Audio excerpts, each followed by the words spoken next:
Assalamualaikum warahmatullahi wabarakatuh. Berjumpa kembali dengan channel Keraing Tube. Apa kabar Anda? Semoga selalu dalam keadaan sehat walafiat dan dilancarkan rezekinya oleh Allah Subhanahu wa taala. Amin amin ya rabbal alamin. Pemirsa, penyakit ngorok atau chronic respiratory diseases atau CRD masih menjadi ancaman penyakit pernapasan pada pemeliharaan ayam broiler saat ini. Sifat penyakitnya yang mudah menular dan menjadi penyakit menahun, inilah yang menjadikan CRD sulit diberantas.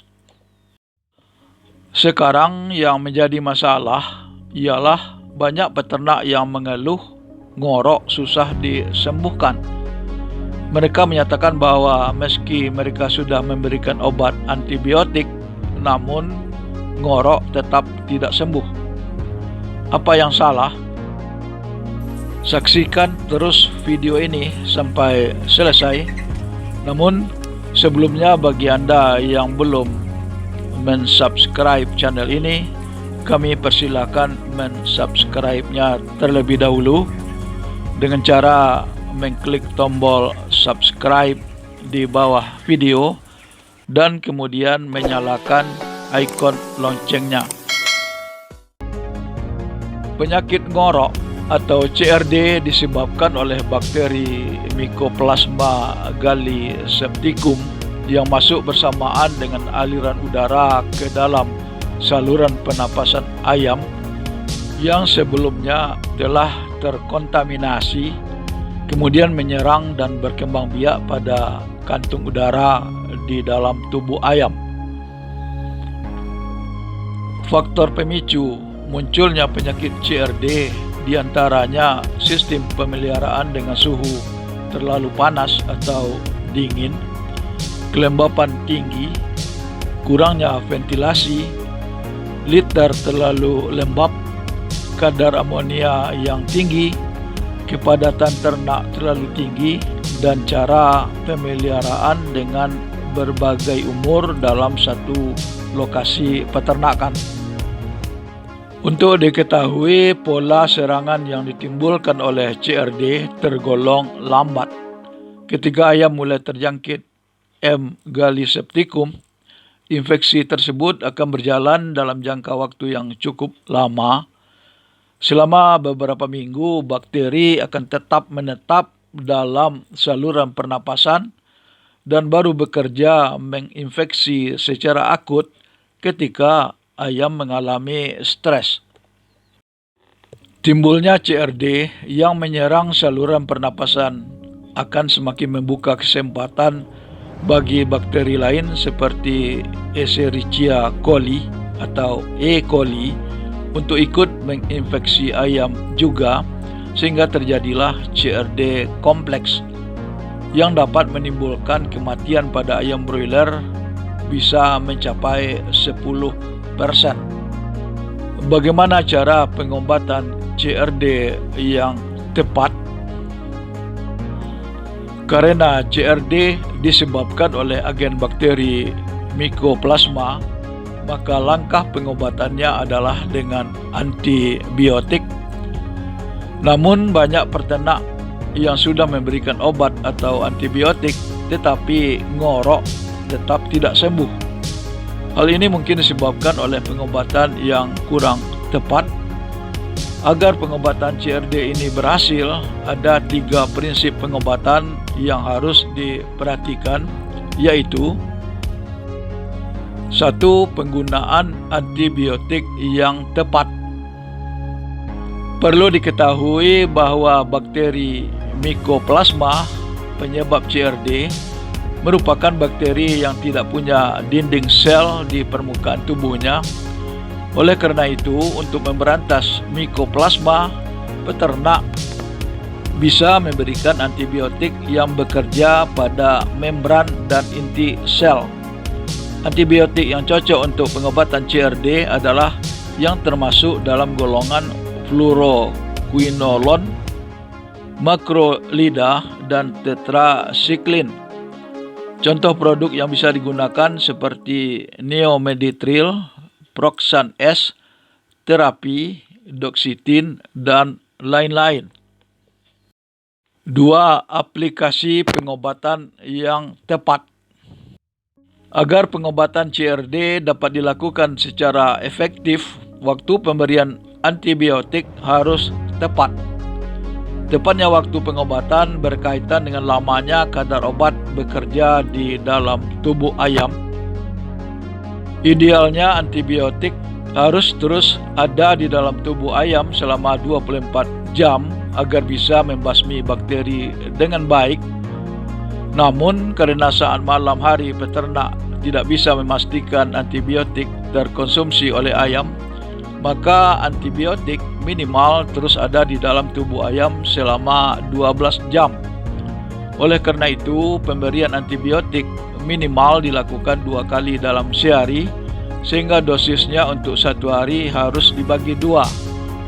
2 kali pemberian yang dimaksud ialah dilakukan pagi siang pukul 6 sampai 12 dan siang sore pukul 12 sampai 18, atau obat yang telah dilarutkan terkonsumsi selama 4 sampai 6 jam.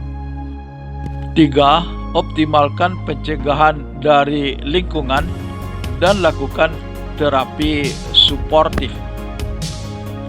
Agar penyakit CRD dan pengikutnya dapat dicegah, peternak perlu melakukan perbaikan sistem manajemen pemeliharaan yang komprehensif, yaitu dengan melakukan berbagai hal sebagai berikut. 1. Manajemen sekam. Kondisi sekam sebaiknya tetap harus dijaga agar selalu dalam kondisi kering, terutama saat musim penghujan. Sekam yang basah dan kotor akan memicu timbulnya penyakit gangguan saluran pernapasan dan pencernaan, karena di sekam banyak berkembang bakteri, virus, dan parasit. Maka perlu dilakukan strategi penanganan sekam agar tidak menimbulkan masalah, terutama menjadi sumber penularan penyakit. Gunakan sekam dengan ketebalan awal 8 sampai 12 cm untuk kandang postal dan 5 sampai 8 cm untuk kandang panggung. Perlu dilakukan manajemen bolak-balik sekam untuk mencegah sekam basah. Pembolak-balikan sekam dilakukan secara teratur setiap 3 sampai 4 hari sekali, mulai umur 4 hari sampai umur 17 hari. Saat musim penghujan, kondisi sekam akan mudah basah dan menggumpal. Jika jumlah sekam yang menggumpal sedikit, maka dapat dipilah dan dikeluarkan dari kandang. Namun jika jumlah sekam yang menggumpal atau basah sudah banyak, lebih baik tumpuk dengan sekam yang baru hingga yang menggumpal tidak tampak.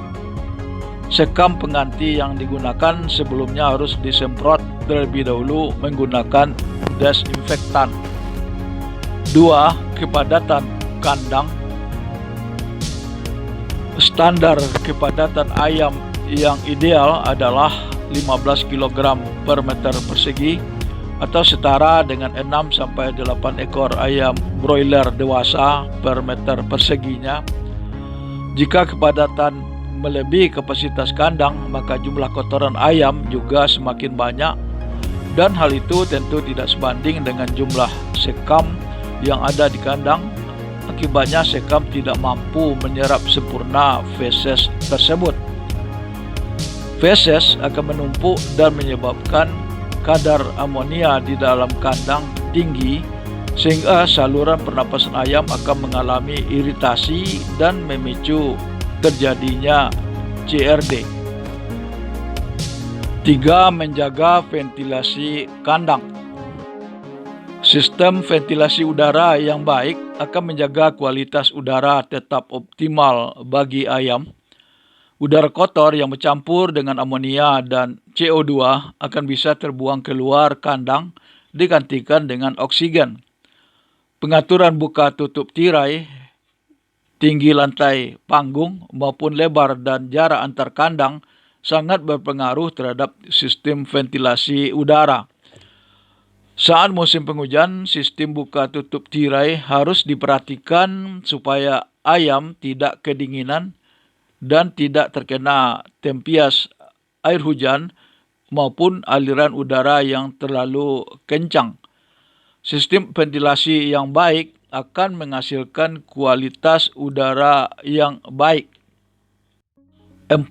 Mempertahankan kondisi ayam agar tetap sehat. Hal utama yang diusahakan dalam menjaga kondisi ayam tetap sehat adalah menghindari faktor stres. Faktor penyebab stres antara lain agen penyakit, lingkungan yang tidak nyaman, dan tata laksana pemeliharaan yang tidak baik. Berikan multivitamin untuk meningkatkan stamina serta daya tahan tubuh ayam.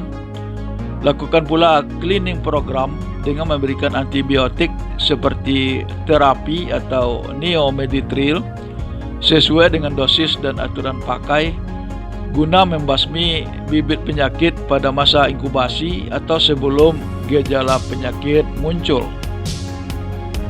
5. Melakukan biosecurity secara ketat. Program biosecurity yang dijalankan dengan baik akan mampu dan peka mendeteksi secara dini akan munculnya infeksi CRD pada pemeliharaan ayam broiler, sehingga langkah cepat antisipasi dapat menekan menyebarnya penyakit itu.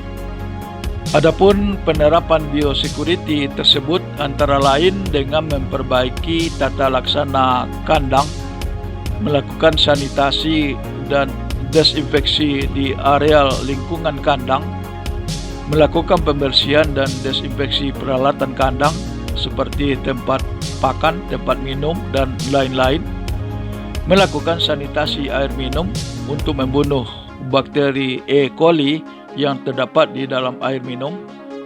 Kosong kandang harus diterapkan minimal 14 hari setelah kandang dibersihkan, dan pengontrolan lalu lintas dengan mengontrol kendaraan maupun tamu yang keluar masuk lokasi peternakan. Demikian bahasan tentang menangani penyakit ngorok atau CRD pada ayam broiler. Untuk mendiagnosa penyakit ini dengan benar serta memberikan jenis antibiotik yang tepat, peternak dapat dibantu oleh dokter hewan. Wassalamualaikum warahmatullahi wabarakatuh.